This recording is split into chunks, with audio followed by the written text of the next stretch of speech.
Hello gorgeous, I hope you're having a wonderful day. Well, so now then, let's see what we're going to talk about today. A little bit more on my weight loss, because it's a weight loss one, and a little bit more on my surgery, and then we got some updates on what's going on, and there's a brand new weekly challenge, as always, coming right up. So first of all, surgery. Surgery is booked for my, I think the last time I spoke to you, it was penciled in.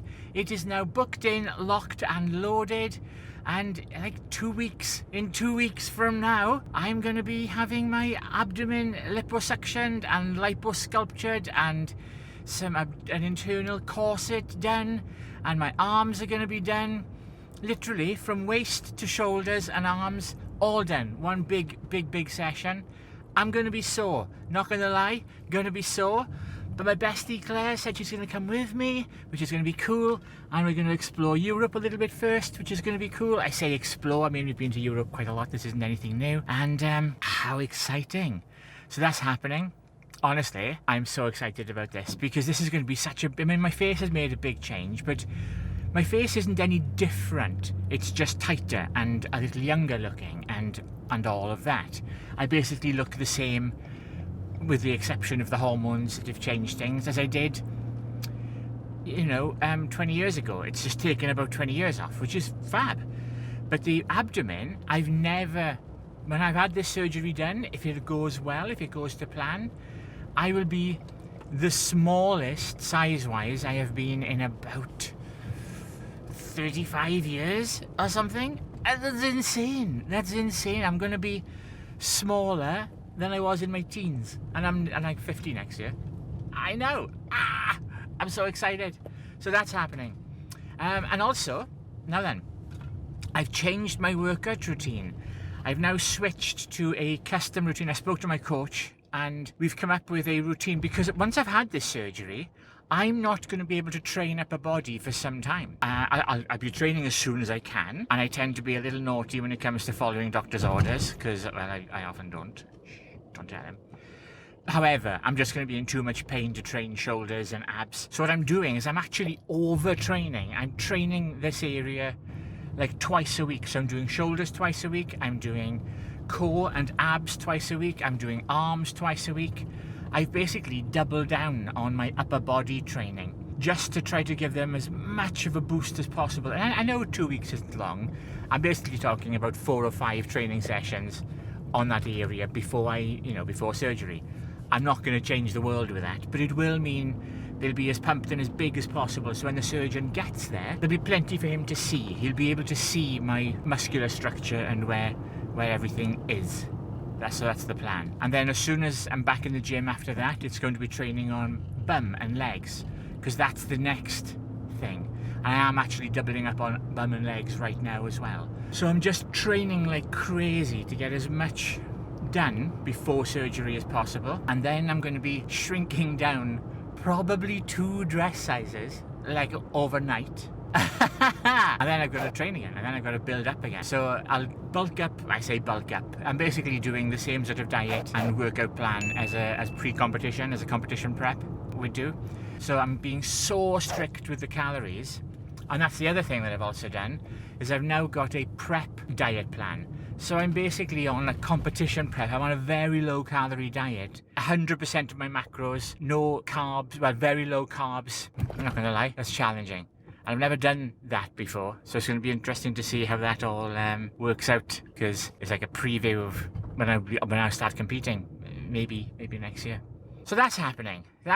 Shredding the fat, gaining the muscle, doing everything I can to help the surgeon. And this is going to be the case basically right up until June. I've had a little bit of a setback with my legs. I'm not sure if I can get my legs done before VidCon, which is a shame, but my upper body was more important, I think, than my legs. Actually, if I put, like tight shorts on, they hide quite well. And my bum is going to be right at the end of all of this. All the cosmetic work is going to be, the last one is going to be bum lift and bum. Because, and here's the thing, with the bum work, I may lose, now I can lose about a stone, maybe 20 pounds after having the skin removal and still maintain nice and tight. My skin will adapt. But if I lose more than that, I may have to have a revision. However, because the bum surgery is going to be a bum lift as well as implants, there'll be some scope there to do some revision around the midsection with the bum lift. They could pull the skin down a little. Not much, we're not talking the same as an abdominoplasty, but it does mean that if I do lose more weight, if I somehow lose like 1.5 to 2 stone, and it gets a little loose in that area, then I'll be able to have a bum lift and pull the skin down slightly, which will give me a little more, like a mini revision, if you like. So that's the roadmap, that's where we're at. And I have just got to the gym, so I will see you after this cool transition. Hello gorgeous, how are you doing? So back. That was an odd one. I did shoulders and some leg. My routine is all over the place now because I'm doing a hybrid routine, a pre-surgery hybrid routine. I'm all over the place, which is crazy. So, right then, let us see what's next. Okay, so the weekly weight loss challenge. As always, I'm dying to know how you did last time. This week's challenge though, and it's a little bit of a different one. But no, it's not actually. It's very similar to one we've done before, but it's a refined version. So, the weekly weight loss challenge. Making a plan, but not just a diet plan. For this one, we need to put together everything we've done so far into one plan. So the plan needs to be some exercise, your meals, and your routine. So the days that you're going to be training, what you're going to eat on those days, and what you're going to do when you get there. So it's a 3-phase plan. So we're putting everything we've done together into this plan, into the big picture. Now, we don't know where we want to be just yet. We haven't covered that. But this one is putting it all together in a plan. So 3 things you need to cover. Days that you're going to train, what you're going to train on those days, and what you're going to eat on every single day. And all of that should be built from what we've been doing so far, or what you found online, or what you want to do. All of it should be tailored to helping you to get to your goal, which is probably weight loss or whatever it is. That's the weekly challenge. And it's quite a simple one, and it should be just putting into place things we've already done on previous challenges, right? We've done how to work out a diet plan before. We've done how to work out your exercise routine before. We've done about scheduling and making time for yourself. So let's put that all into place. 3-point plan, what you're doing, when you're doing it, and what you're eating when you're eating. What do you think? As always, leave your comments below. And again, this is exactly what I am doing today. I have revised my plan. I have just started day 1 of my new pre-surgery prep diet and exercise plan. It's tough, I'll be honest, but it's doable. So there you go. So that's the challenge for the week. So in other news, I've been playing the new God of War game. Wow, it's really good. I'm not sure if it's as good as everybody's saying. People are losing their minds over how good it is, that it's the best game ever made and all sorts of things. It's not. It's good. It reminds me an awful lot of slightly old-timey RPGs. And when I say old-timey, I don't mean SNES, Secret of Mana, old-timey RPGs. But it reminds me a lot of the sort of, what am I thinking of here?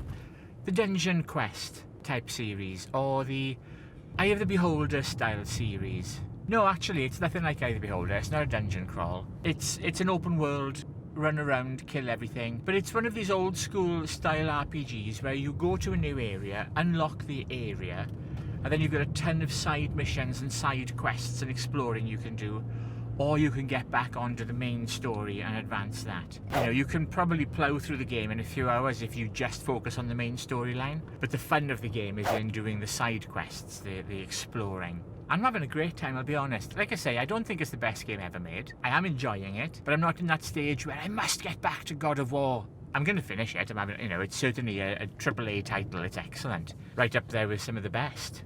But I don't think it's the best. One thing that I like about it, that you don't get in a lot of other RPGs, is the skill element in the combat. It's not turn-based, it's real-time combat. So, yeah, great fun. God of War. Well, that is pretty much it for this week's show. That's the challenge, just a little bit of a news update. All is well. So, thank you so much for watching. As always, please like, comment, share, subscribe, dislike. Click all those buttons and the alarm bell thing and all the rest of it. And I will see you all in the very next show. Bye bye, gorgeous. Thank you for watching. Mwah!